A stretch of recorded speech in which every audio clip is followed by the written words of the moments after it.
এই কুসুমে নেই লাজ, তোমাকে সে দেবে খাঁটি সাজ, ঝাল সবজি ছন্দের মেলা, এইভাবে জন্ম নেয় কুসুম গোলা।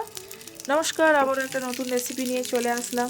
সুজির কুসুম গোলা সুস্বাদু সহজপাচ্য পুষ্টিকর ঘরোয়া খাবার, যা ঝটপট ব্রেকফাস্ট বা টিফিনের জন্য বানানো যায়।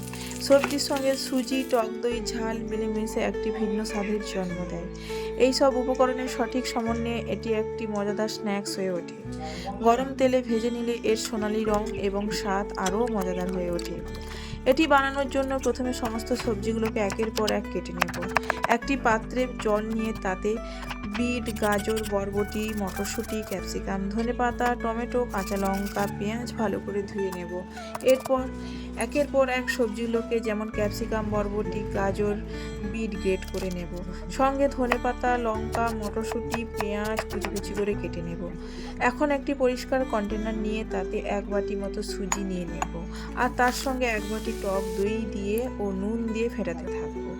সঙ্গে ব্যাটার পাতলা করার জন্য জল দেব পরিমাণ মতো। এখন ব্যাটারটার সঙ্গে 1 চিমটে বেকিং সোডা ও ধনেপাতা কুচি দিয়ে আবারও একবার ফেটিয়ে নেব। এখন একটি কড়াই নিয়ে গরম করে তাতে সর্ষের তেল, কালো সরিষে ও শুকনো লঙ্কা ফোড়ন দিয়ে ব্যাটারের উপর তড়কা দিয়ে দেব। আবারও একবার ব্যাটারটাকে ফেটিয়ে 10 মিনিট রেস্টে রেখে দেব।